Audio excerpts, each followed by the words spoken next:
Decoding AI.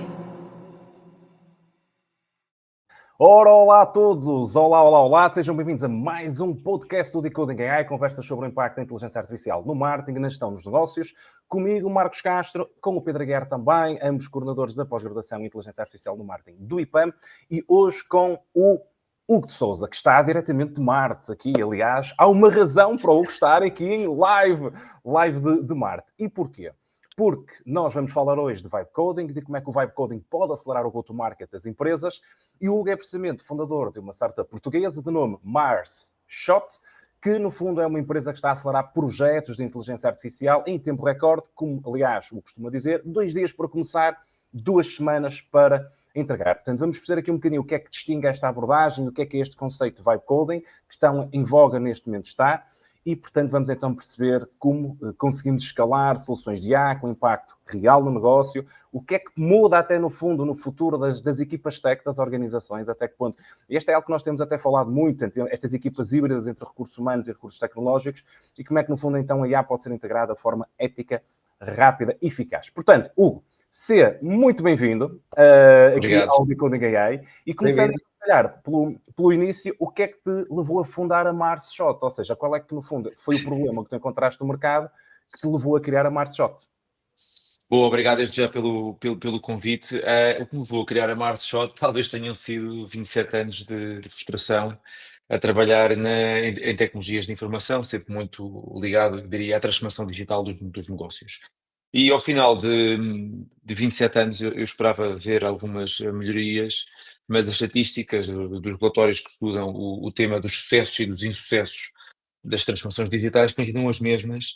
E eu recordo-me quando estava no ISEG a tirar a pós-graduação, havia um report que era o Chaos Report, que dizia que 75%, 85% dos projetos de transformação digital falhavam, ou na entrega do âmbito ou do prazo, e eu fui ver as estatísticas agora no início do ano, e está exatamente na mesma. Portanto, imensa tecnologia que surgiu entretanto, novas metodologias, formas de frameworks, formas de trabalhar, e continuamos a ter o negócio insatisfeito, resumidamente com os informáticos, e uma guerra de negócio informáticos, que é aquela palavra que ainda é usada, e se calhar até mostra o estado da nação, não é? Porque nós somos mais do que informáticos, não é? Portanto, 20 e tal anos de frustração e de guerra de negócio, o IT leva-me a pensar, está na hora de criar uma consultora de próxima geração, tira partido das melhores práticas de não desenvolvimento de projeto, porque em digital chamamos de desenvolvimento de produto, ou Digital Product Management, e a IA. A IA, neste momento, consegue encurtar os tempos de, por exemplo, desenvolvimento de software, e também te consegue capacitar com competências que tu só terias contratando um batalhão de pessoas. Exemplo, design, marketing, user research, UX, UI. Ora, quando tu combinas as novas formas de trabalhar, mais informais, mais próximas, no fundo aquilo que o Marty Kagan explica no livro, no Inspired, com a IA enquanto que acelerador e batalhão de competências que está contigo, consegues encurtar bastante os ciclos de entrega de valor. Ora, se tu consegues encurtar os ciclos de entrega de valor, fica mais barato, diminui o risco, diminui a frustração, porque tu pões algo tangível, clicável, palpável à frente do utilizador em horas e não em semanas, permitindo-te iterar e garantir que entregas o produto certo. Porque, de facto, a adoção é o mais importante. É tu entregares algo que as pessoas querem. Como eu costumo dizer, fazer bem não é entregar 50 relatórios, é entregar um relatório, e é aquele relatório que ajuda aquela empresa a criar valor. E isto é uma dinâmica que eu acho que é completamente nova, completamente recente, e a consultoria tradicional vai levar um grande abanão, porque o seu modelo de negócio não está pronto para isto. Como sabem, a consultoria vende horas, ou time and materials. Nós a brincar na área chamamos de body shopping em alguns casos, entregar 50 Javas, 2 .NETs e 2 frontends e 4 backends. Se o modelo de negócio é baseado na venda de tempo e tu agora encurtas o tempo, o que é que vai acontecer ao modelo de negócio da consultoria? É o que todos estamos à procura neste momento. Olha, sem dúvida, e deixa-me só se calhar aqui colocar-te um bocadinho aqui este ponto que é, tu falaste precisamente que a grande maioria dos projetos acabam por morrer. Atenção, nós aqui quando falamos em projetos, e até se formos um bocado mais específicos, nós nem falamos de empresas ou de MVPs. Falamos inclusive de projetos dentro da própria organização, que a pessoa, portanto, imaginemos use cases que nós queremos criar para um determinado departamento e que de repente acabam por morrer porque estão interdependentes de diversas pessoas de várias áreas e depois, enfim, as coisas acabam por serem muito lentas e não serem executadas. Então, se calhar o que é que tu vês, antes de irmos então depois, digamos, à solução, ainda aqui no problema, quais é que são os blockers que tu vês nas organizações das diferentes dimensões que realmente impedem as pessoas de avançar ou de terem a velocidade necessária para executar e chegarem a uma solução o mais rapidamente possível? Sim, eu acho que os blockers estão bem identificados e eu acho que sou conhecido por falar sem filtros, mas como é de forma educada, as pessoas acho que ainda me vão ouvindo, até me pagam para, para dar palestras nesta área. Desde que o YouTube não Sinceramente, bloqueie nada, à partida epá, estás... não. Sinceramente, eu acho que o principal bloqueio que tu tens nas organizações é a falta de educação digital. Portanto, tens uma iliteracia gritante em 2025 ao nível cá de cima, do topo da pirâmide. Não é o caso que Cláudio Azevedo, CEO Sonai, dizia em Davos ainda este ano que temos que todos voltar para a escola. E estamos a falar de todos, em Davos estamos a falar de líderes.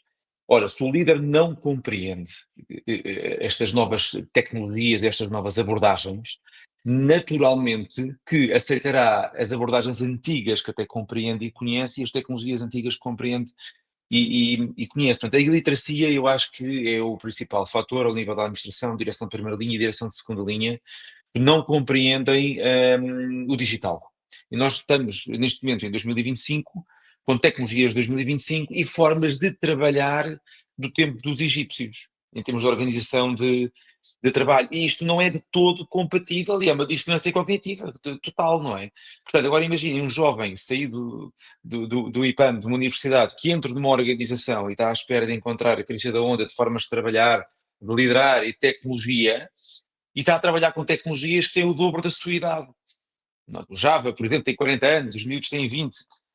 As formas de trabalhar são milenares, muito hierárquicas, muito piramidais, muito comando e controlo. Portanto, não há Agile ou Digital Product Management ou Vibe Coding, não há nenhuma buzzword da moda que resista a uma cultura que está completamente desajustada. Este é o primeiro problema. O segundo problema, portanto, obviamente, estou a falar da a educação influencia a cultura, são os silos organizacionais. Tu tens empresas que estão organizadas em modelo da Revolução Industrial. Portanto, tu tens os recursos humanos, a contabilidade, as operações, a logística. Ora, isto foi ótimo para a organização do trabalho no tempo da linha de montagem, o princípio da especialização, e é normal, os gestores estudaram Henry Ford, Taylor, Mayo, Fayol, todos esses grandes nomes, no fundo, criaram o corpo de conhecimento da gestão moderna. Mas, entretanto, as coisas evoluíram. E quando nós olhamos para as empresas que neste momento estão no topo da valorização, e já agora a NVIDIA passou neste momento os 4Bs de market cap, essas empresas trabalham com equipas multidisciplinares temporárias.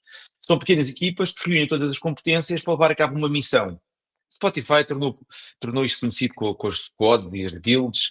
Enfim, cada um organizou aqui um conjunto de palavras para explicar como é que trabalhavam, mas no final do dia são equipas multidisciplinares que reúnem para resolver um objetivo, que podem continuar a perdurar ao longo do tempo, ou essas equipas reorganizam-se. E porquê que são pequenas equipas? Para diminuir a quantidade de pessoas com que tens que falar para resolver um problema, e estas pequenas equipas estão empoderadas, que é o terceiro problema que eu queria dizer.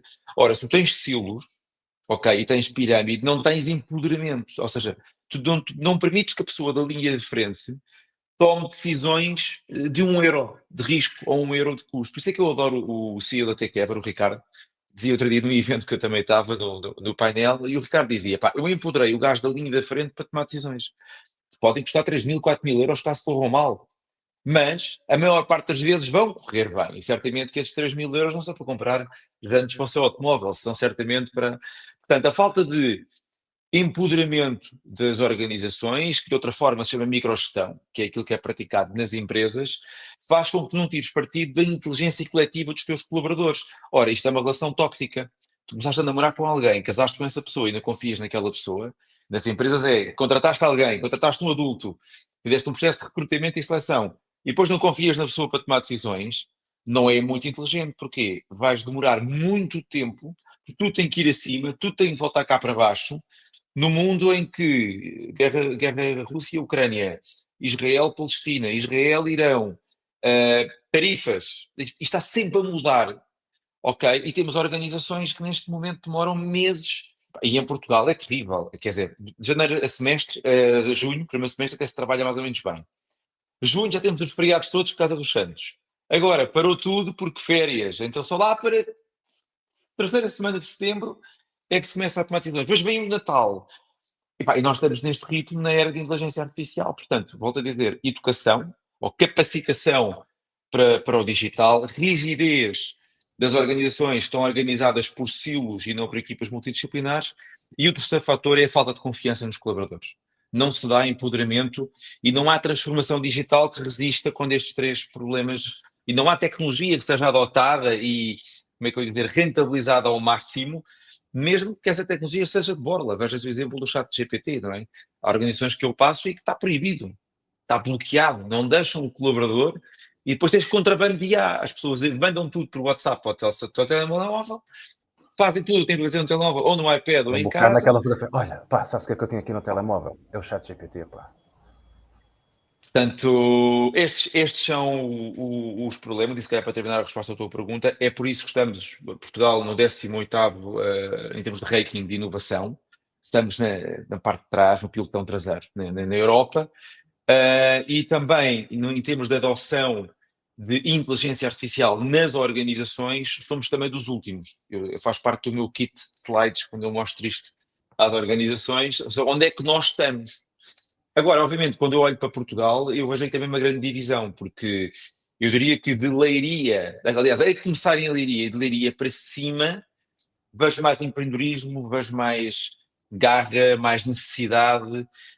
De Leiria para baixo, a coisa começa a ficar mais política, mais o seu doutor, o seu engenheiro, e mais engonhanço, e a coisa não, de facto, não avança. Eu só digo, mas porquê? Se temos a tecnologia disponível, se o preço neste momento é diminuto porque a tecnologia é deflacionária, porque é que não agarramos isto com garra e não experimentamos coisas novas? Eu dizia isto agora no evento que me convidaram para aqui no speaker ali no Altis Belém, onde partiram os grandes navegadores portugueses que em 1500 saltavam para um barco sem saber se voltavam, sem saber se voltavam inteiros, sem saber se apanhavam doenças pelo caminho, e simplesmente saltavam.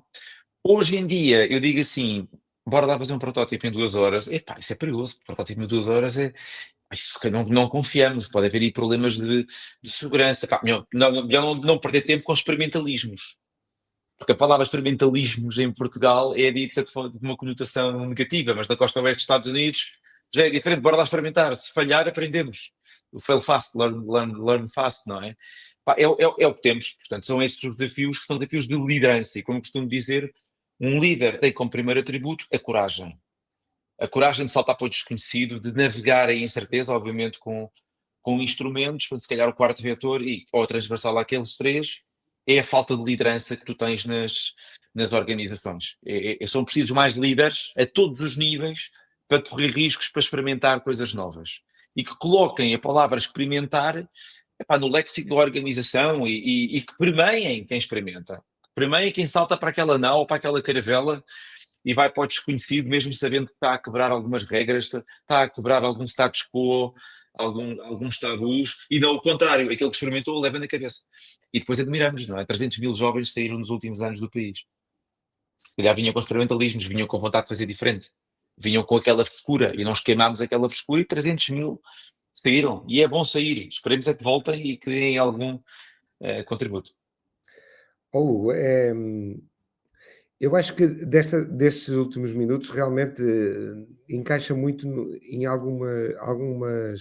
alguns temas que temos ainda a discutir, e tu estavas a falar, pá, eu tenho 39 anos de empresas, portanto, e realmente o que tu estás a falar é uma coisa que há 30 anos acontece, não é? Portanto, há 30 anos que se diz que é preciso começar pela gestão de topo.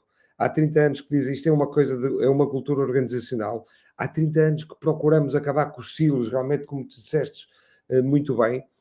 E isto é muito curioso, porque vai bater sempre ao mesmo, não é? Isto é muito mais uma revolução da gestão e do ser humano, não é? Do trabalho, do que propriamente uma revolução tecnológica, que eu acho que é isso que as pessoas não perceberam. E o que eu acho que é importante, ou antes, de uma série de coisas que tu disseste, ressalta uma coisa, é que neste momento a tecnologia, a inteligência artificial, o que veio trazer foi uma velocidade enorme e, portanto, isto ficou tudo à descarada, não é? Isto que era um problema que acontece há dezenas de anos, de repente isto começou a ser muito mais sério, porque muda tudo muito mais depressa. E depois falaste na questão da confiança, que é uma questão realmente que é um entrave tremendo na nossa organização, nas nossas organizações, não é? Repara, eu tive aqui uma ação, e dar isso porque isso acho que exemplifica aquilo que estás a dizer, que de repente saem, abaixo da administração sai a pessoa que era a número 2 da organização. E de repente eu digo ao meu colega da administração, eu vou ocupar o papel dele, que é para tentar perceber o que é que se está a passar, porque nós muitas vezes estamos longe.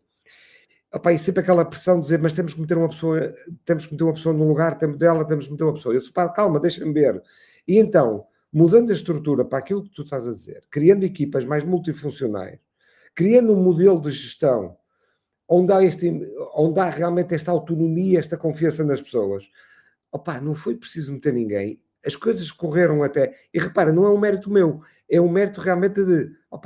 darmos o poder às pessoas, deixarmos que elas vão numa delegação de poderes e a partir daí tu consegues até ter uma estratégia de crescimento sem teres que, muitas vezes, que enriquecer.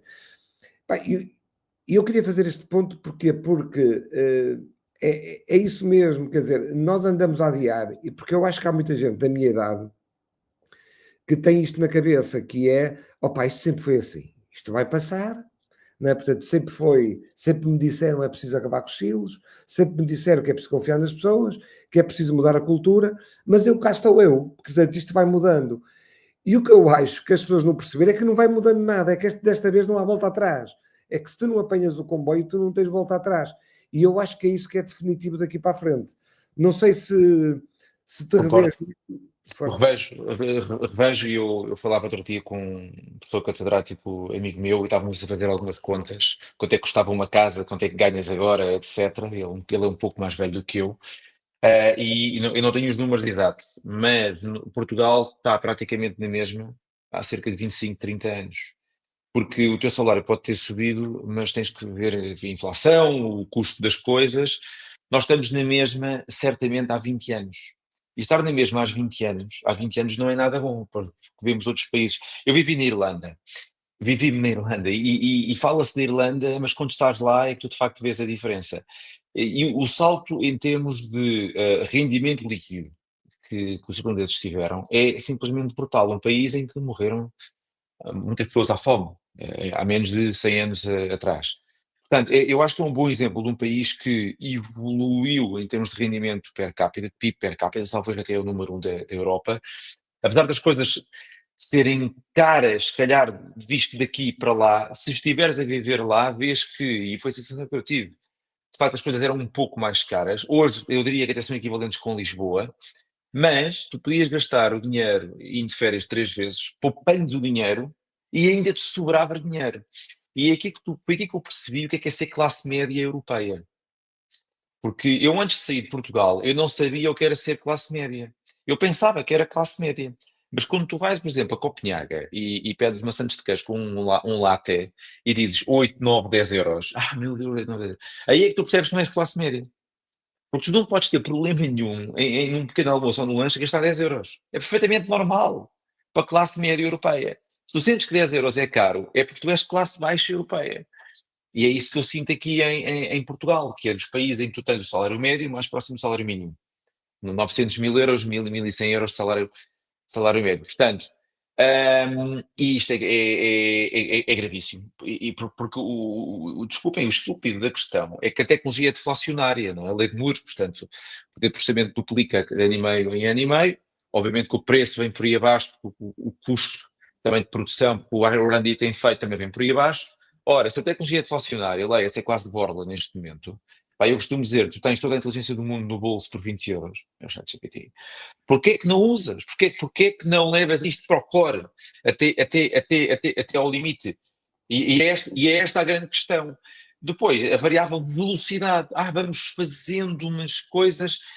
Tens que ser rápido, tens que criar condições para todos correrem riscos. E falta esta gana, este grit, esta garra, este sentido de urgência. Não é só no topo da pirâmide, até às chefias intermédias, mas se não houver no topo, não chega às intermédias. Eu adorava ver as grandes empresas portuguesas com esta garra, as médias com esta garra, e não apenas as startups, os unicórnios, que quando vamos ver, a sede nem está em Portugal. E agora vi uma notícia, a Sword Health, salário mínimo 1.300. É startup portuguesa? Não, a startup já não é portuguesa. Sim. Tal como a Farfetch tem a sede em Londres. Portanto, algo aqui está errado. Mas não falando de startups, eu acho que o ponto principal é como é que tu educas ou como é que tu crias sentido de urgência para a adoção destas tecnologias. O maior entrave que eu tenho na Mars Shot pá, isto aprende-se quando estudo inovação disruptiva. Eu trago uma abordagem nova. Logo, o mercado, sendo os últimos em termos de ranking de inovação, é normal que nem me queira ouvir, porque eu trago uma coisa nova. Nem é muito inteligente eu ter uma empresa que traz uma coisa nova. Mais vale eu abrir uma Sim. empresa que faz mais do mesmo e compete no preço. É mais fácil, já começa. Sim. Isto para dizer o quê? Como eu trago algo novo e não me ouvem, eu tenho aqui um ciclo de vendas tramado e estou a tentar aprender como é que eu vendo isto. No entanto, e é aqui os sinais positivos que eu estou a ver, eu vejo há muita empresa cansada com mais do mesmo. É que é Porquê? muito grande, não é? Porque eu sou muitos anos a sofrer e a comprar mal, etc. E agora a boa notícia é que a Alemanha está em crise, tanto na construção como no setor automóvel. Cá em Portugal tens muitas empresas que dependem da Alemanha. E eu Certo, começo a sentir a necessidade de se reinventarem. E certo. como trabalho 20, 30 empresas por semana em termos de leads, começo a sentir, epá, eu fazia botões para o automóvel, tive 20 anos a fazer isto. Pá, não tentei nada de novo, e agora o que é que eu vou fazer? Ajudem-me lá aqui a encontrar ou a levar o digital. Portanto, as crises são ótimos momentos para tu aproveitares e repensares o status quo ou o sistema operativo da tua organização. Ou seja, 2025 é um momento ótimo, de facto, porque estamos numa crise, eu diria que estamos numa crise grande a nível europeu, estamos a ter crise de identidade, mas é uma crise económica, é o momento para tu repensares e é o momento para tu experimentares coisas novas. Agora, se não agarrarmos esta oportunidade, não sei quando é que vamos agarrar. Talvez quando acabe os fundos europeus. Também saiu a notícia ontem que Portugal é o país mais dependente dos fundos europeus, dos incentivos. A própria palavra incentivos, eu acho que é terrível. Eu só trabalho se me derem incentivos, se me derem esmola. E talvez o maior problema deste país é que o dinheiro para a inovação é aquele que vem de fora. Não somos nós que pomos skin in the game enquanto que empreendedores. Não, eu só inovo com o 2030, antes era com o CREN, com o 2020, com o Se não, eu CIFID. preciso pagarem para inovar, não é? Exato, exato. E Então vamos, Portanto, deixa-me vamos aqui puxar então, se calhar aqui, então para este tema que é, deixa só, então, Marcos, não te, é um minuto só para acabar, porque é importante reforçar uma coisa, pois há mania, naquilo que eu estava realmente a dizer, há mania que depois em Portugal nós trabalhamos muito mais em mentira, não é? Eu fiz parte do Conselho Europeu de uma multinacional americana que eu trabalhei na altura e trabalhava-se menos na Alemanha, menos horas do que cá. E depois há uma questão, só para terminar, que realmente depois cá não funcionava.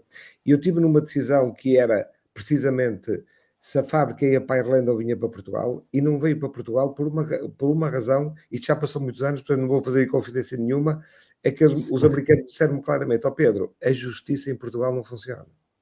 E nós não podemos estar parados X tempo, X anos, à espera de uma resposta para uma patente, para um processo de marca que nos vai, e depois a coisa não avança. Eles optam, e a opção foi clara, a justiça em Portugal não funciona. E nós estamos a ver um processo agora, não é? Que se arrasta anos. mas esse também é o outlier, esse processo é o É. outlier. Eu trabalhei como assessor de um governo na área da justiça e também vi alguns números. E tu tens de facto processos nos tribunais que até são bastante rápidos comparando com outros países. E o que vês na televisão são aqueles que são muito lentos e as pessoas acham que é tudo lento. Mas de facto a lentidão é generalizada. Eu tive agora 1 mês e meio para conseguir restar uma empresa, de repente, e problemas por todo lado. Empresa na hora, não, empresa em 1 mês e meio. Foi como aconteceu, fora o stress que isto causa, mas pronto, sejamos positivos. Eu também não quero que saia daqui a mensagem toda negativa. Não, estou O muito. Marcos quer nos puxar a força, Marcos. O Marcos quer puxar para a parte positiva eu e eu quero ando puxar para a parte contentíssimo, do tema que nos trouxe contentíssimo aqui, com o vibe que eu principal. não me deixam dormir. Estou contentíssimo com isto e com os clientes que nós temos que também estão. Vejo bons sinais, mas também gosto de falar do resto. Temos de dizer a Vamos, verdade. vamos pegar nesses sinais então. Portanto, estamos a falar então na abordagem que a Mars já tem, 2 dias então para começar, 2 semanas para entregar. Ou seja, o que é que faz com que isto seja possível? Que práticas, processos ou tecnologias estão por trás desta promessa? É isso que me tira o sono pela positiva, e eu pareço aquele miúdo de 15 anos que acordava para programar e lembrava-se como é que se resolvia. Estou novamente a viver uma segunda juventude profissional. Porquê? Chama-se Neste momento, empreendedorismo. empreendedorismo na coisa certa, mas já o tive na coisa errada, eu não sabia. Eu, neste momento, estou fascinado com a aplicação da IA para o desenvolvimento de software. Há tens muita gente a falar de IA genericamente. A palavra IA é equivalente a digital ou a software. Quer dizer tudo e não quer dizer nada. E eu acho que já agora há dois especialistas de IA. Há aqueles que fazem a IA e há aqueles que aplicam a IA. Eu estou focado na parte da aplicação da IA e foquei-me em uma coisa apenas: desenvolvimento de software com inteligência artificial.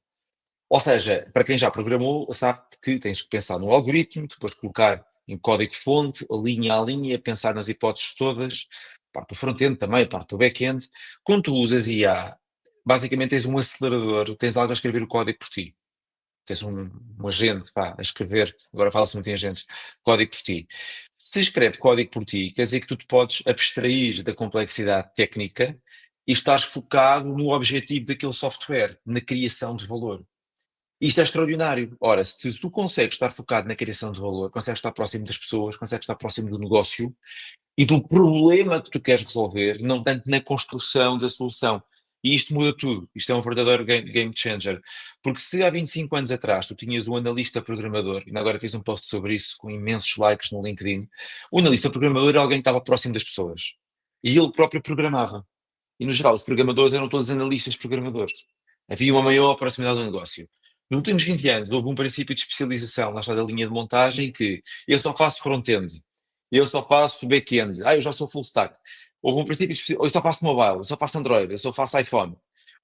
E depois, pelo meio, tinhas o Business Analyst, ou Product Owner, Product Manager, criando também aqui uma divisão entre os requisitos e a fábrica de implementação dos requisitos.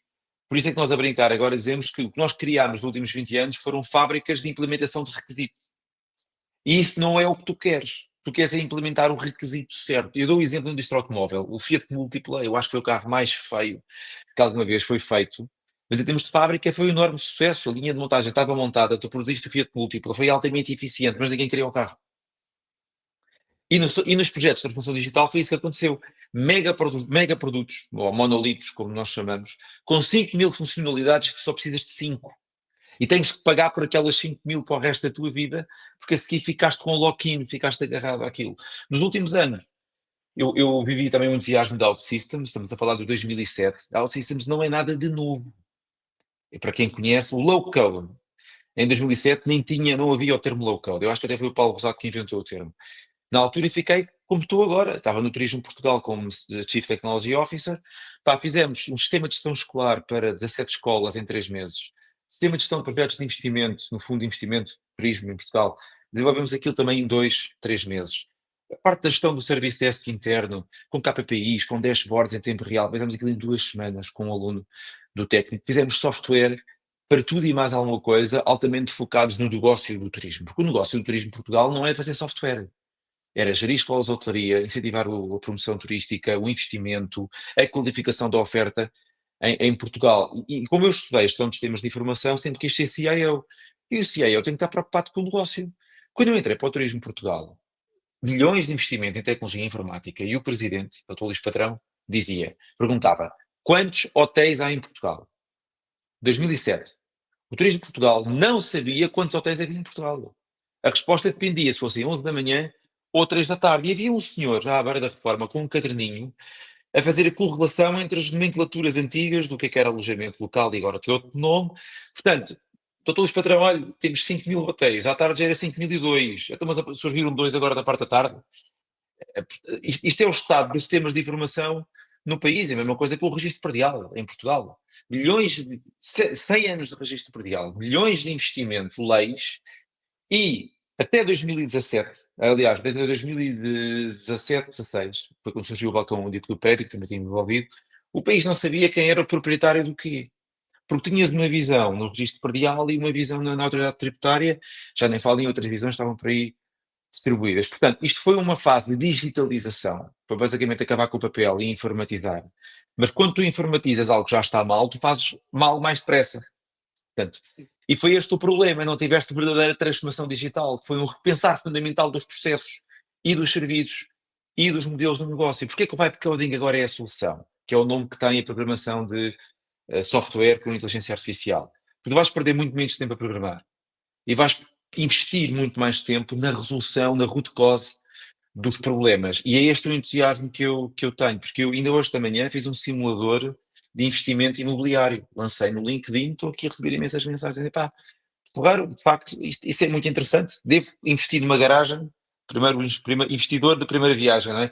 Pá, tenho pouco dinheiro, vou investir numa garagem para depois revender. Quanto é que eu ganho? Vale a pena ou não vale a pena? Tão simples quanto isto, o simulador foi feito em 10 minutos, coloquei os requisitos, lancei no LinkedIn, tenho aqui uma pessoa no ecrã ao lado a dizer, vou-te enviar um conjunto de outras coisas que eu acho que era interessante ter aí, que isto é extremamente útil, até podes pensar no modelo freemium. Tenho já aqui 7 ou 8 pedidos de contacto no LinkedIn de investidores, a dizer, pá, faz lá isso. 5 minutos do meu tempo, 5 minutos do meu tempo numa prompt. Portanto, se isto não entusiasma as organizações, então eu digo, pá, desculpa lá, já morreste para a vida, já nada te entusiasma, já não tens alegria de viver, não Na é? Porque isto é verdade, revolucionário.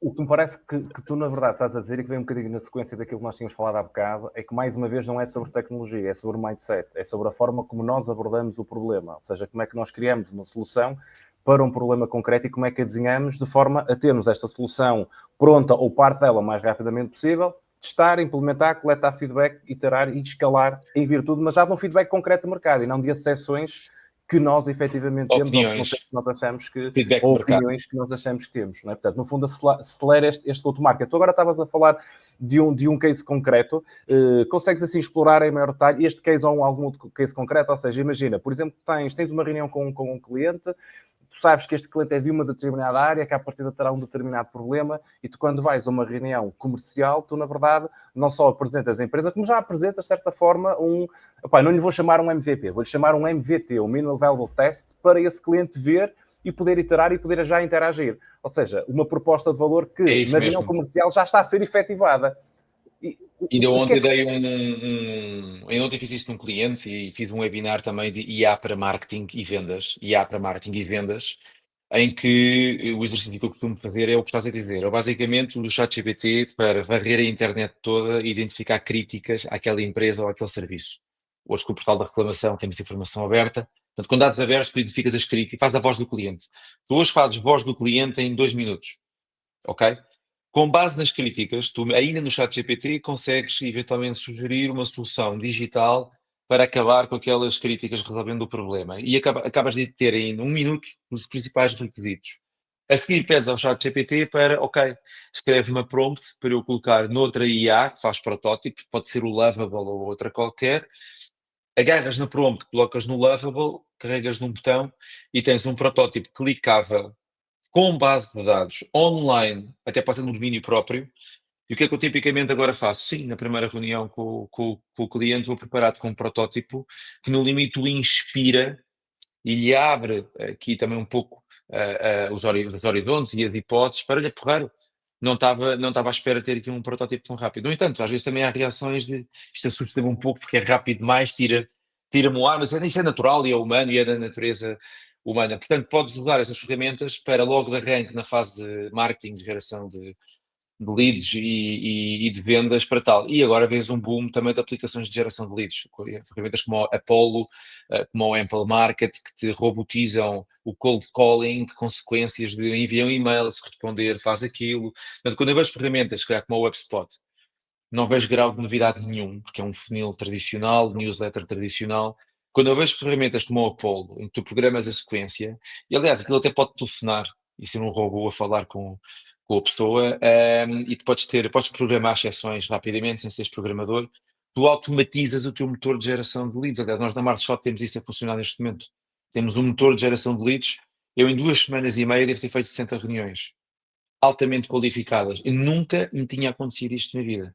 Nunca me tinha acontecido isto. Em empresa nenhuma, mesmo aquelas com grandes departamentos de marketing. Agora, volto a dizer, isto do vibe coding, que agora é um termo inventado pelo diretor da AI da Tesla em março, só muda se tu mudares a mentalidade e incorporares uma lógica de experimentação constante. Eu estou permanentemente a experimentar abordagens de geração de leads, abordagens de pitch junto de cliente, Epá, se calhar em 10 experiências falho 7, mas há 3 que são ótimas e já afinei aqui o processo. Portanto, o Vibe Coding ou a IA para desenvolvimento de software, pá, é uma ferramenta para tu acertares mais rapidamente no que é que tu deves fazer. Ou seja, para o teu discovery, hoje em dia tu tens de trabalhar 2 eixos. O discovery, o que é que eu devo fazer, e depois fazer o delivery. É uma ferramenta de discovery em primeiro lugar. Para o delivery também o é, porque podes basicamente depois entregar, por exemplo, a landing page correta de forma eficiente. Precisas dos dois. Descobrir qual é a landing page numa lógica de geração de leads. E depois criar a landing page, dotando pessoas sem conhecimentos de programação para, numa primeira etapa, serem elas a fazer isto. Ok? Se vão fazer ou não, isso já não sei. Mas eu acredito que sim. Agora, numa das academias que nós fizemos, tivemos uma diretora de recursos humanos a fazer um software e ela depois contou-me quando chegou a casa, contou ao marido, que é engenheiro informático, que tinha feito uma aplicação de A a Z, ok? E o marido disse, não acredito, fizeste isso. Pá, sim, fiz. E está super entusiasmada, está mais capacitada agora para falar com os fornecedores de tecnologias de informação. Porque em 2 dias, por mão própria, fez uma app do princípio ao fim. Já agora, a maior parte das licenciaturas e engenharia informática deste país, ok, não estão a fazer um bom papel. Porque os alunos saem de lá sem nunca terem feito uma aplicação do princípio ao fim. Fazem pequenos algoritmos, ok? Em linguagens já desatualizadas, mas tudo bem ou tudo mal. Nunca fizeram uma aplicação do princípio ao fim. Quando tu agora vais ao Lovable, em meia hora, em conversa com os amigos, já agora, imagina aquele almoço à moda antiga com aquela folha em papel em que tu fazias ali o rabisco na mesa. O rabisco agora é no Lovable. Tu fazes no Lovable uma aplicação ali com os amigos, 5, 6 interações no meio de um bitoque à portuguesa. E tens ali uma app que envias para 10 amigos para obter feedback. Eu tenho feito isto várias vezes por WhatsApp. O que é que achas disto? Ainda agora lancei o inutilómetro.pt para calcular o desperdício nas organizações. Fiz aquilo numa brincadeira em 2 horas. 10 iterações, registrei o domínio por 6,99 no domínios.pt, fiz um post no LinkedIn e já agora é um gerador de leads. E é uma ferramenta útil para as pessoas. Portanto, epá, é arregaçar as mangas e experimentar. Tu tens isto tudo disponível. Hugo, não sei usar. Perguntas ao ChatGPT. ChatGPT, como é que eu uso isto? Eu tenho 3 ecrãs neste momento, por isso é que eu estou a olhar assim. Tenho sempre aqui o ChatGPT aberto ao meu lado. É o meu colega. Eu recomendo a todos que comprem um terceiro ecrã, um segundo ecrã e tenham sempre o ChatGPT como vosso colega de trabalho. Vão ver que a vossa curva de aprendizagem diminui bastante para todos os temas. Sempre aberto. Olha, eu antes de ir aqui aos temas do vibe coding, até em maior detalhe, eu gostava de falar e de colocar também uma questão, que é o vibe coding, como é que tu vês? Ou seja, o vibe coding é ótimo para uma fase inicial, para prototiparmos rápido, mas numa ótica de escala vamos precisar de continuar a ter equipas compostas que efetivamente nos ajudam a construir um produto end-to-end com uma qualidade e um nível de deployment e um roadmap e uma delivery completamente, obviamente, diferente e com muito mais escala. Como é que tu vês isto? Ou seja, vês, até numa ótica até de venda do próprio serviço, vou-lhe chamar assim, ou do próprio produto. Ou seja, vibe coding e prototipar para esta fase inicial, muito mais de discovery e delivery, como tu dizias há pouco, mas quando nós queremos escalar, continua a fazer sentido construirmos as nossas próprias equipas internas. É uma Como excelente que pergunta. Vamos elevar agora para uma complexidade superior. Em primeiro lugar, o vibe coding é o uso de linguagem natural para programar. E o que nós fazemos na MarsShot não é bem isso. Nós usamos IA para desenvolver código. Ok? Portanto, ferramentas como o Lovable, que usam o Claude já agora, são ótimos para prototipagem e para feedback rápido. Quando queres fazer algo, do ponto de vista de engenharia de software mais rock solid, aí convém usar as outras aplicações como o Cursor, e eventualmente por orquestração depois o N8N, acaba por ser este o stack que nós usamos. Ou seja, isto será um acelerador e um complemento e não propriamente algo que irá substituir as boas práticas de desenvolvimento de software, as boas práticas de segurança. No entanto, o que nós sabemos é que a maior parte dos programadores já usa IA para fazer código. Até porque a maior parte dos algoritmos que fazes são uma seca. Tipo, ninguém gosta de estar a fazer formulário. Eu sou programador de formação base. Eu raramente era desafiado no dia-a-dia das organizações. E os programadores gostam de ser desafiados. Portanto, se naquilo que é bread and butter, mais do mesmo, tu puderes usar a IA, deves usar a IA, mas tens que conseguir validar o código que sai dali. O que reforça a importância neste momento dos engenheiros sénior. Nunca foi tão importante ter engenheiros sénior na equipa. Também noto algumas consultoras que pararam de recrutar júniores. Não sei o que é que vai acontecer aos júniores. Isso é outro problema que está a acontecer neste momento. Aliás, as escolas de código estão com um problema neste momento a encontrar alunos, porque as big consulting companies já não estão a contratar júniores como estavam. O engenheiro de software também tem aqui também outra ferramenta e outro ângulo que eu quero dar ao vibe coding ou IA para dev, que é o legacy. As empresas estão, neste momento, com um problema, têm COBOL, Fortran, têm um conjunto de linguagens muito antigas que dependem de uma pessoa à beira da reforma ou à beira de uma AVC. Tu podes usar estas ferramentas para refactoring, para fazeres evoluir aquele teu legacy a um custo muitíssimo reduzido comparando com... E até podes fazer uma evolução as is. Olha, faz um upgrade da linguagem de programação, porque a maior parte dos administradores das empresas não vai aprovar o refactoring porque não compreende o valor daquilo. Até ao dia que move aquele senhor com 75 anos e que tem ali um part-time acima da reforma, como eu conheço alguns, a mexer em Fortran. E neste momento tens os cores de Portugal, muitos sistemas core, e linguagens com 40 a 45 anos. É Portanto, verdade. podes usar isto, é verdade, É podes verdade. usar isto para reduzir a dependência daquele senhor, que foi um ótimo engenheiro a vida toda, excepto que não quis dizer a ninguém como é que aquilo funcionava. Uma lógica de proteger o nosso E posto as de trabalho. organizações Sabemos precisam disso. de ter autonomia. Sim, sim. Não há hipótese. Ou seja, isto é uma ferramenta de libertação do legacy. O que é um legacy? É um sistema antigo que ainda é importante para a organização e que depende de uma pessoa ou duas e que no mercado já não encontras ninguém. E nenhum júnior quer ir programar em Fortran. Ou em COBOL, como eu ainda programei, felizmente só em aulas. Na licenciatura nunca tive que fazer profissionalmente. Outro ângulo que eu acho que é relevante também é para segurança. Neste momento, as equipas de segurança também já usam IA, tanto do ponto de vista ofensivo como defensivo. Por exemplo, para a parte dos testes, se tu usares IA para testes, para code reviews, por exemplo, para revisões de código, tu tens aqui, ou seja, tu fazes código com IA e podes usar outra IA para rever o código.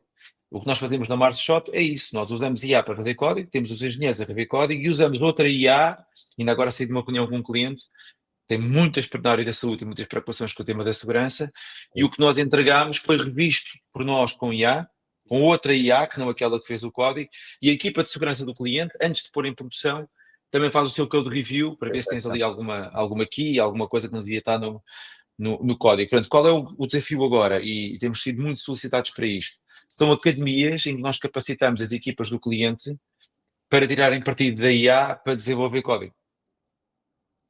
Porque, como sabes, também há falta de talento nesta área, e tu, se Faz calhar, sentido.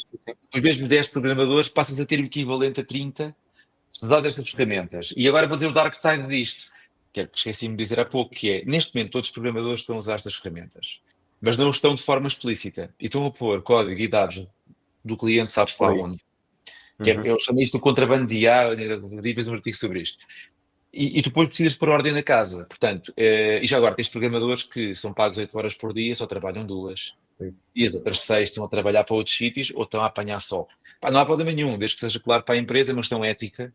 Não basta entregar, há que entregar de forma ética. Eu acredito muito na ética profissional e agora vejo coisas esquisitas a acontecer. Portanto, quando a empresa se apercebe que, ok, temos de dar aqui um salto na maturidade, já usamos IA, mas não sabemos bem como, nem por quem, nem com que ferramenta, o passo 2 é, ok, vamos usar o Copilot GitHub. Não, vamos estabilizar aqui no Cursor, no Lovable, ou seja, define o teu stack e capacita as tuas equipas para usar IA para desenvolver código. Mas lá está, tu tens de ter líderes que se falem esta linguagem, tens de ter o CTO, alguém com o nível do board é responsável por tecnologia, e quando tu vais abaixo do PSI 20 português, é raro encontrares alguém lá em cima que tenha este nível de know-how. Portanto, acho que vais ter problemas de segurança agora gravíssimos nos próximos tempos, vais ter fuga de dados, porque os programadores estão em casa, pior porque também não vês, a usar estas ferramentas e a fazer copy-paste de código. Eu estimo que nos próximos 12 meses, se calhar devia abrir uma empresa de segurança informática, vais ter gerados. Mas então, vibe coding é bom, mas tens que saber fazer vibe coding. Se calhar então pegando exatamente no que estás a dizer, nesse nível de maturidade, uma das coisas que criaram foi o Vibe Coding Maturity Model. Que níveis é que este modelo identifica? Ou seja, como é que no fundo ajuda as empresas a saber onde é que elas estão e como é que elas podem evoluir na adoção da IA? Porque no fundo parece que até foi um bocadinho aquilo que acabaste por referir agora, de certa maneira. Foi. Não queria entrar tanto os modelos de maturidade. As consultoras tornaram isto comum. Obviamente que é uma ferramenta de venda, mas ajuda-te a estruturar o pensamento, ok? Ou seja, vou falar aqui dos extremos. No nível 1, tu usas este tipo de ferramentas de IA para desenvolver código de forma completamente ad hoc. Ok, há uns que usam, há outros que não usam, há outros que até são anti este tipo de ferramentas e começam a boicotar o trabalho dos outros que usam este tipo de ferramentas. Isto é o nível 1, ok? No nível 5 de maturidade, está claro que ferramentas é que nós usamos para isto, ok? Não só está claro, como já está otimizado. As pessoas já tiveram formação, já aprenderam onde é que devem usar as ferramentas, onde é que não devem, portanto, estar num nível completamente otimizado, sabes quando é que usas o quê, e já nem se discute se isto é importante, se não é. Mas, portanto, isto não é nada de novo também. Com o low-code passou-se exatamente a mesma coisa.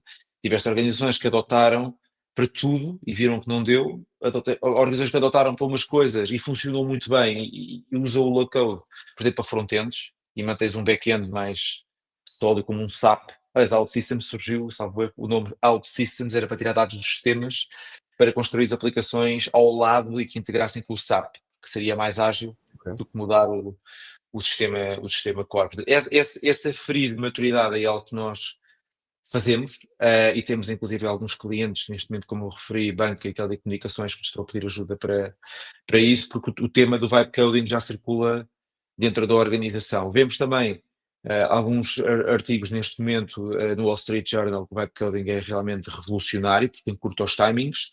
Vemos também, salvo erro, não sei se era na EY ou PwC, que os seus clientes já estão a pedir para baixar o preço.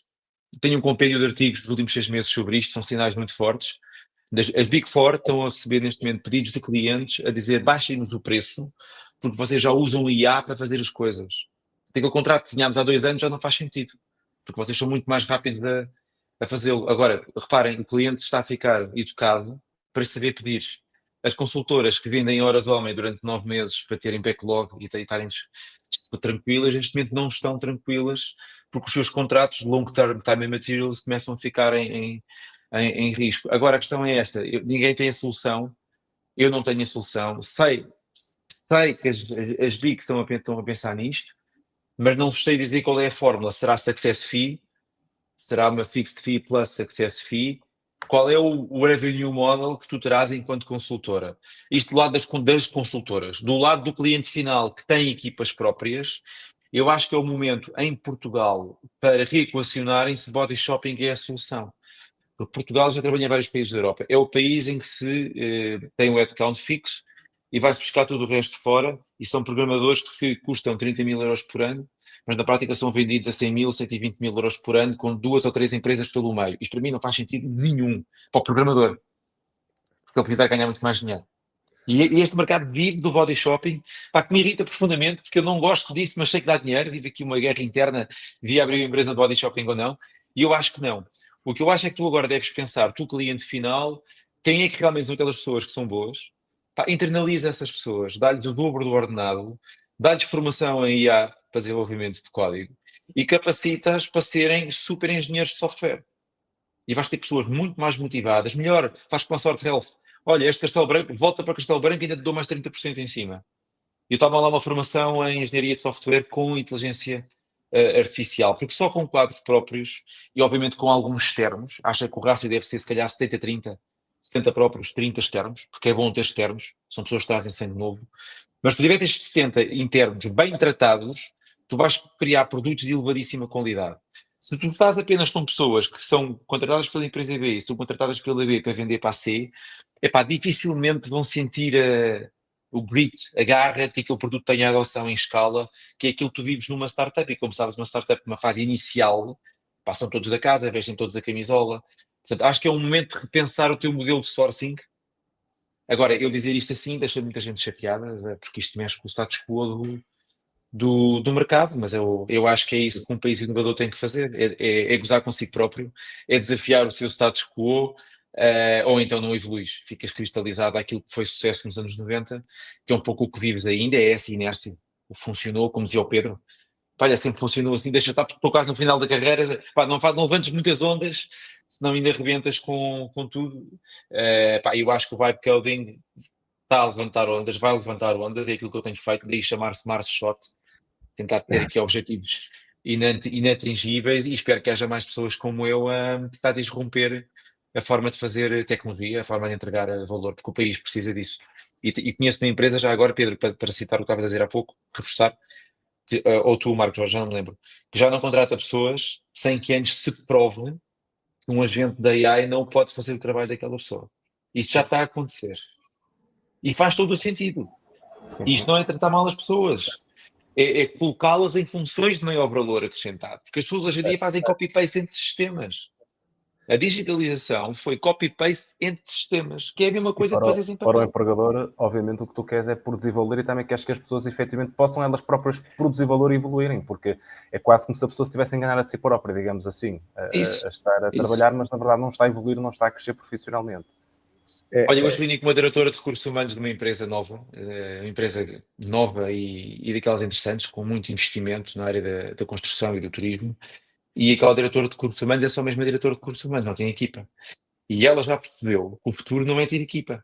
Tive uma reunião sim, extraordinária esta manhã. O futuro é ter aqui software que faça o trabalho administrativo de recursos humanos, certo, para eu estar junto das pessoas e do negócio. Isto é uma DRH de nova geração. certo. E ontem tive uma reunião com uma que tinha 7 pessoas, e estive a fazer o rácio, dava um rácio incrível por colaboradores. E eu assim, bom, se calhar podíamos automatizar o trabalho de 4. Ah, nem me falo nisso. Do género, vou ter que mandar 4 para a rua. Não! Vais é finalmente ter pessoas a fazer o trabalho estratégico de gestão de recursos humanos, que não fazes. Pois não, faz Só fazes o processamentos trabalho administrativo, salariais e faz, claro, claro gestão que é da aquilo. formação e marcação de consultas no ensino do trabalho. Claro, Isto é gestão estratégica de recursos humanos? É isto que se aprende nas licenciaturas há 30 anos? Não é. Mas claro. vou às conferências da RH e continuamos a ouvir a mesma coisa. Só fazemos o papel administrativo. Claro, claro, tu não queres abraçar a tecnologia como deve ser, queres apenas o copy-paste entre sistemas, então tu continuarás a ter um papel administrativo e não estratégico de. Por isso é que poucos gestores de recursos humanos chegam a CEO. Certo, certo. Muito poucos chegam a CEO, porque nunca conseguem sair da parte administrativa. Eu sei que vai ouvir isto, mas eu acho Não, que as coisas não, têm que ser faladas. nós aqui, até costumamos dizer, e é uma coisa que eu defendo muito, que a inteligência artificial devia ser muito mais entregue aos recursos humanos que às tecnologias, porque se é um problema realmente de pessoas que nós estamos aqui a falar, não é? E é importante que sejam envolvidos, porque realmente os recursos humanos hoje em dia é uma coisa muito processual administrativa, até é um atentado contra as próprias, digamos, os próprios colaboradores que Para estão no tentar. recurso humano, não é? Depois só mais, eu queria, tinha muito curiosidade em fazer-te uma pergunta, mas só também não resisto em fazer aqui um comentário, Força. no que parece que é importante, que eu acho que as empresas hoje o querem pagar, não querem pagar mais por softwares, seja a Avança, seja o que for, querem pagar é pelo serviço, nomeadamente pelo resultado que o serviço tem. Portanto, eu já não estou muito preocupado com que software, como é que chegaste lá, eu quero pagar é o resultado. Sei lá, se for, por exemplo, no marketing, quantas leads é que eu tive, quantas é que eu converti, é isto que eu vou pagar, não é? Independentemente do que está para trás. Mas agora, qual é a minha curiosidade? Eu estou mesmo curioso para saber a tua opinião, porque nós falamos aqui, porque também é importante, numa série de empresas, mas nós temos um tecido empresarial que é de PMEs, ou de micro e PMEs, não é? Mais de 90% do nosso Era tecido. precisamente a questão que eu ia colocar agora, que é como é que o mercado está a receber isso, mas de forma mais E concreta. agora, Força, força, Pedro. pois, é isso, Vocês como é que a Marcia, combinaram a o pergunta. que é que está a pensar aí neste tecido mais de PMEs ou até de micro, ou que conselhos é que tu dás até, não é? Porque tu Epá, nós és estamos a uma aprender. experiência. Nós estamos a aprender, Marco, Pedro e Marcos. Eu não tenho as respostas certas, tenho hipóteses. Fui trabalhar em hipóteses. Eu acho que é extraordinário o momento em que tu vives, porque tu podes levar as melhores tecnologias e as melhores abordagens por uma fração do preço às P's e às M's, às pequenas e às médias. É que finalmente estás na democratização do acesso à tecnologia. E o exemplo que eu disse há pouco, o ChatGPT, 20 euros por mês, toda a inteligência do mundo no bolso por 20 euros por mês. Portanto, este é o momento para as P e as M's se educarem e terem sessões de awareness. Epá, estamos agora em eleições autárquicas. Aqui há uns anos faziam a rotunda, depois do polidesportivo, depois a incubadora e a aceleradora. Eu acho que é o momento de darem academias aos empresários locais. É pá, que são pessoas extraordinárias, porque ser empresário neste país é só para loucos, é para gente mesmo corajosa, e dizer-lhes, pá, vocês podem ter o que os grandes Não têm, encontro o botão de já. aplausos aqui. Só para louco. São loucos, são pessoas que eu admiro, são os Vascos da Gama atuais. Um tipo que monta uma empresa neste país é um Vasco da Gama e deviam receber todas as medalhas ali em Belém. O que eles não sabem e têm que saber é isto, é que tu hoje tens, os grandes têm por uma fração do preço. Eu estou a sentir isso nas reuniões que tenho com as PMEs, quando eu mostro o que é que consigo fazer, estou a sentir essa adesão. O difícil sempre é depois convencer o patrão, o dono, mas isso também é o nosso trabalho de pitch e de conseguir explicar a criação de valor e investes 1000 para obter 3000. E é isto que as consultoras tipicamente também não fazem, excepto a Kaizen, que claramente são os melhores em Portugal no success fee e a vender valor, mas as tecnologias têm dificuldade em fazer isto, porque o seu foco é o bit e o byte. Portanto, eu acho que é um momento incrível para um país como o nosso, que tem pequeníssimas empresas. Já agora, pequena empresa em Portugal é diferente de pequena empresa em Espanha. Não temos. Portanto, eu acho que é de facto um momento para agarrarmos isto. Portanto, o tema da educação do pequeno empresário, médio e pequeno não, são todos grandes porque tiveram coragem. E percebem o que é que eu quero dizer? Sim. Se perceberem isto, epá, faça sessões de vai batones. Pá, convidamos o patrão e o filho do patrão, bora lá fazer aqui uma app para a tua fábrica, para a tua pequena loja, esta manhã. Pá, estamos disponíveis, vamos fazer um roadshow de vai batones pelo país, porque só aprendes de uma maneira, só aprendes fazendo. E se puseres as mãos na massa e vires que no telemóvel, à hora do almoço, fazes uma app que resolve um problema lá da tua supply chain, a seguir já vais falar com a informática e dizer, pá, pessoal, façam lá isto agora mais sólido do que aquilo que eu fiz aqui à hora do almoço, pá, porque eu preciso desta aplicação com pão para a boca, usando linguagem de chão de fábrica, eu preciso disto a funcionar. Portanto, é um momento de capacitação em linguagem simples. Quem está a capacitar tem de perceber os use cases daquela fábrica, daquela loja e ter esta proximidade. Porque se tu, com estes decisores, fazes uma app completamente ao lado, eles desligam logo o cérebro, perdem logo a atenção. Portanto, é um momento de capacitação e dou-vos os parabéns por estarmos aqui a fazer isto, porque isto é capacitação, isto é serviço público. Eu tenho feito isto imensas vezes e faço os meus webinars também. É serviço público e que já agora eu acho que é um dever de todos os que têm este know-how, partilhar esse know-how, criando um mercado para o marketing, para as vendas, para as operações, para a logística, com digital estrategicamente colocado by default. E já agora o marketing e as vendas precisam muito de ajuda nisto, porque ainda usam muitos métodos tradicionais, mas depois as empresas de affiliate marketing, a gerar tráfego, a encaminhar tráfego, vejo coisas giríssimas a acontecer aqui e vejo aquelas mais old school, da press release. É curioso, as empresas, sabes que eu tenho aqui dentro do grupo uma agência de marketing nossa também e trabalho, e já fui convidado para ir a algumas agências de marketing, às vezes pela questão dos criativos terem medo da inteligência artificial, etc. Mas o que é que se nota neste momento é que as empresas não sabem medir o retorno que as agências de marketing, nomeadamente aquelas ditas de performance, não é?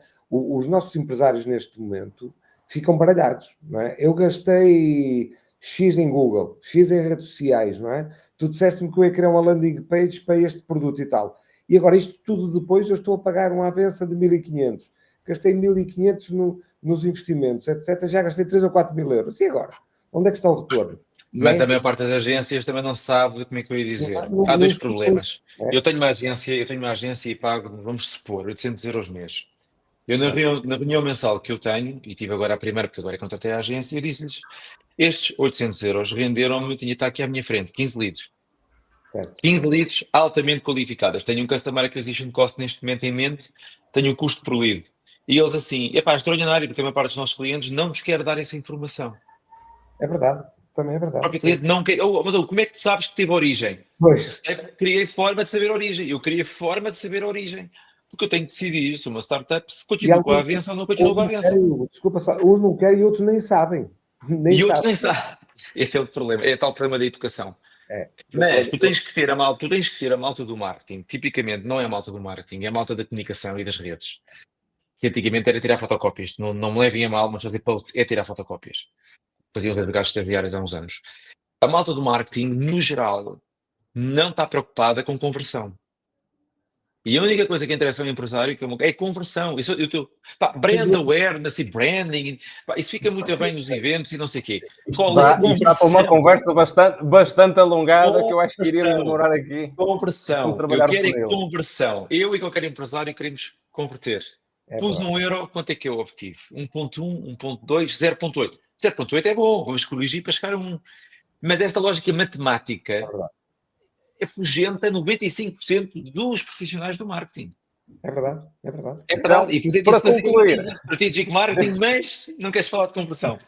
Deixa-me aqui concluir, já estamos mais do que no tempo, só mesmo uma última questão que é o Vibe Coding, qual é o futuro? Daqui a 2, 3 anos, todos nós estamos com alguma maturidade e experiência a trabalhar Vibe Coding.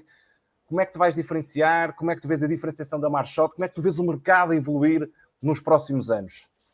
Eu vejo as grandes empresas em Portugal a abraçarem o vibe coding gradualmente. Eu acho que o boom vai ser daqui a uns 2 anos, vai demorar 2, 3 anos. São grandes petroleiras a querer mudar de direção e vais ter muitas Mars shots a surgir. Portanto, vais ter aqui uma long tail de pequenas empresas de grande impacto. Eu vou dar-vos um exemplo. Vi ontem um post espetacular no LinkedIn de um rapaz, deve ser freelancer, dizer: faço automatizações por 150 euros. Vai morrer a rir. Faço automatizações. Isto podia ser um flyer largado nos automóveis ali em Lisboa, na Avenida da República. Automatizo os teus e-mails e Na verdade, estás a falar... Olha, eu acho que esse exemplo que tu dás é mesmo... Vais ver isto. Porquê? Porque, repara, nós temos falado muito, e ainda falamos também neste podcast também, da eliminação de vários postos de trabalho. Mas a verdade é que vão surgir novos postos de trabalho. E, portanto, vai surgir imensos postos de trabalho. Automatizações, por exemplo. Antigamente era fácil sites por 500 euros, não é? Agora é fácil automatizações por 150 euros. Portanto, vais ter muita microempresa e vais ter a primeira billion dollar company de um empregado. Eu acho que isso vai acontecer em Portugal também. Vais ter uma empresa de uma pessoa que fatura, sei lá, 2, 3 milhões. Ok, espero que seja a Mars Shot. Mas vais ter. Nós estamos a trabalhar em agentes para substituir o nosso trabalho. Tenho um colega meu que outro dia estava-me a dizer: estou aqui a trabalhar num agente para substituir o que eu faço. Então, o que é que eu acho que tu vais ter em Portugal daqui a 3 anos? Vais ter empresas com 4 funcionários de carbono e 70 de sílica. 70 agentes e 4 carne e osso. Tu vais ter isso gradualmente. E depois como é que vais taxar o trabalho dos agentes? E isso levanta outras oportunidades de negócio para pensar nisso. Marcos, eu sei que já passamos o tempo, mas é uma pergunta muito rápida. Mas nisto tudo que estás a dizer, qual é o papel, ou o que é que tu vês a Mars Shot a fazer daqui a 5 anos, 4 anos? A Mars Shot daqui a 5 anos é claramente a melhor consultora de Portugal. Eu vejo 2 cenários. Ou é a melhor consultora de pessoal de tecnologia de informação do país, ou é a melhor consultora do país, mas eu já não faço parte da Mars Shot, porque já atendi a Mars Shot. Há 2 caminhos para a Mars Shot. Ou somos os melhores comigo, ou os melhores, como dizia o Pinto da Costa, saudoso, semigo. Será sempre a melhor consultora do país daqui a 5 anos. É isso que nos motiva. Como eu disse de arranque, e para terminar, 27 anos de frustração em transformação digital. Eu próprio fiz mal muita coisa. Espero que a Mars Shot resolva isso. Querem um ambiente bom, divertido, mas profissional, cool but pro, como diz o CEO da PHC, cool but pro, em que tu entregas valor de forma contínua. O meu objetivo de vida é montar uma empresa que entregue valor de forma contínua. É isto que me faz acordar, é isto que me faz não dormir, é isto que me faz fazer 2 posts por dia no LinkedIn, é este entusiasmo todo que eu estou com o Vibe Coding enquanto instrumento revolucionário da transformação digital das empresas. Muito obrigado. Vamos a isso. E com isso, that's all folks, como dizia o outro. Hugo, muito obrigado pela tua disponibilidade. Pá, estivemos aqui um episódio super interessante, com muita energia, pá, super energético e com uma abordagem que é muito real e muito prática para as empresas e que, mais uma vez, a diferença, o Jason Wang, o CEO da NVIDIA, diz sempre isto, não é? Que a diferença no mercado está entre quem executa e não executa com IA. Um bocadinho também, por exemplo, aquilo que o Pedro há bocado dizia e que nós também falamos aqui ao longo do podcast. São tempos que estão a acelerar muito aquilo que é o go-to-market nosso, individual, de cada um de nós, como pessoas, como profissionais, não só a nível empresarial, a nível pessoal. Nós queremos ir de férias, se queremos fazer o planeamento de férias para um determinado destino, não temos que ir a 10 sites diferentes. Podemos ter um planeamento feito, direcionado em 15 minutos, 30 minutos, exatamente para aquilo que nós queremos, para os locais e os monumentos que nós queremos visitar, e porque temos filhos e, portanto, temos um plano adaptado a tudo isso. Portanto, é realmente um momento da grande transformação do ser humano, e ainda bem que temos a oportunidade de o viver na primeira linha, portanto, na linha da frente. Muito obrigado pela tua disponibilidade, obrigado. Foi um gosto. E para quem nos está a ver ou ouvir, já sabe, pode seguir os nossos canais, YouTube, Spotify e também no LinkedIn, para receber os próximos episódios também em primeira mão. Tudo bom e até breve. Obrigado.